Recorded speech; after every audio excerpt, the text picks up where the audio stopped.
ഇപ്പോഴും SIT വിശ്വാസമുണ്ട്. അവർ ഭംഗിയായി കാര്യങ്ങൾ ചെയ്ത് പൂർത്തിയാക്കട്ടെ.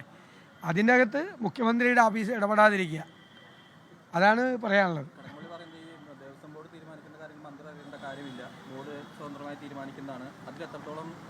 ശബരിമലയിലെ എല്ലാ കാര്യങ്ങളിലും ഗവൺമെൻറ് കൂടി ഇടപെടാറുണ്ട്, എല്ലാവർക്കും അറിയാം.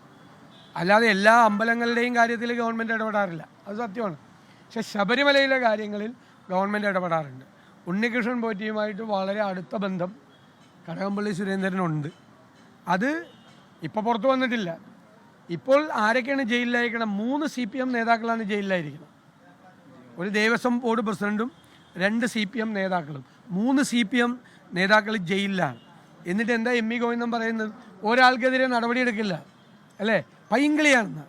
ശബരിമലയിൽ അയ്യപ്പൻ്റെ സ്വർണം കട്ടെടുത്തത് പൈങ്കിളിയാണോ? പൈങ്കിളി ആരോപണമാണോ? തലക്കെട്ട് വരുമെന്ന്. അവരെ നടപടിയെടുത്താൽ പൈങ്കിളി തലക്കെട്ട് വരും എന്നാണ് പറയണത്. അയ്യപ്പൻ്റെ സ്വർണം കവർന്നെടുത്ത 3 CPM നേതാക്കൾക്കെതിരായി CPM ഒരു നടപടിയും സ്വീകരിച്ചിട്ടില്ല. അവരെ സഹായിക്കുകയാണ് ഗവൺമെൻറ്, അവർക്ക് കൊട പിടിച്ചു കൊടുക്കുകയാണ്. അതാണ് ഞങ്ങൾ ജനങ്ങളോട് പറഞ്ഞിരിക്കുന്നത്. സത്യമാണല്ലോ അത്. ഇപ്പോഴും നടപടിയെടുക്കാൻ തയ്യാറില്ല. അങ്ങനെയാണോ ചെയ്യുന്നത്? ഈ സർക്കാരിൻ്റെ കീഴിൽ തന്നെയുള്ള പോലീസ് ഉദ്യോഗസ്ഥന്മാർ അന്വേഷിച്ച് കോടതിയുടെ മുമ്പാകെ തെളിവുകൾ ഹാജരാക്കി കോടതി ജയിലിലാക്കിയിരിക്കുകയാണ്, റിമാൻഡ് ചെയ്തിരിക്കുകയാണ്. ജാമ്യം പോലും കൊടുത്തിട്ടില്ല. എന്നിട്ട് അങ്ങനെയാണോ ചെയ്യുന്നത്? ഒരു പാർട്ടി ചെയ്യുന്നത് അങ്ങനെയാണോ? അല്ല, എന്നാ പിന്നെ ആരോപണ വിധേയനായ MLA പാർട്ടി പുറത്താക്കണം എന്നിവർ ബഹളം ഉണ്ടാക്കിയെന്തിനാ? ഞങ്ങളവർ പറഞ്ഞിട്ടൊന്നുമല്ല പുറത്താക്കിയത്, ഞങ്ങളുടെ നടപടിയാണ്.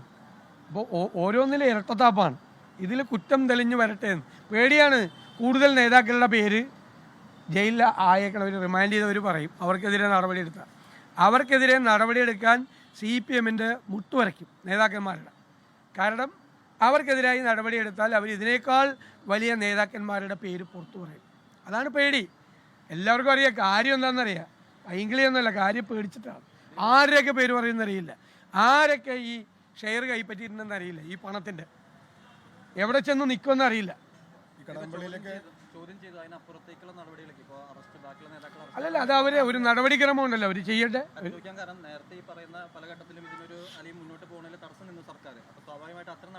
എന്തായാലും കോടതിയുടെ നിരീക്ഷണത്തിലാണ് ഈ അന്വേഷണം നടക്കുന്നത്. അപ്പോൾ കോടതി കൂടി നിരീക്ഷിക്കട്ടെ എന്തെല്ലാം തെളിവുകളാണ് ഇദ്ദേഹത്തിൻ്റെ കയ്യിൽ നിന്ന് കിട്ടിയിരിക്കുന്നത്. എന്തായാലും ഇദ്ദേഹത്തിനെതിരായി മൊഴി കൊടുത്തിട്ടുണ്ട് വേറെ ആളുകൾ, ഒരു സംശയം വേണ്ട. അത് മൊഴി പകർപ്പുകൾ പുറത്തു വരുമ്പോൾ മനസ്സിലായിക്കോളും. മൊഴി കൊടുത്തിട്ടുണ്ട്.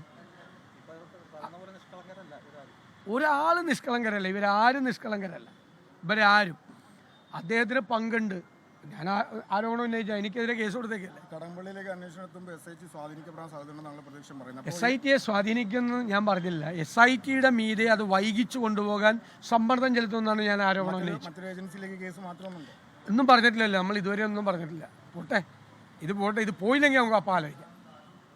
ലോകത്തെവിടെയായാലും ഏത് സമയത്തും 24 വാർത്തകളും ഓഗ്മെന്റഡ് റിയാലിറ്റി പാക്കേജുകളും എക്സ്പ്ലെയിനറുകളും വിശദമായി കാണാൻ ഞങ്ങളുടെ YouTube ചാനൽ നിങ്ങൾക്ക് സബ്സ്ക്രൈബ് ചെയ്യാം.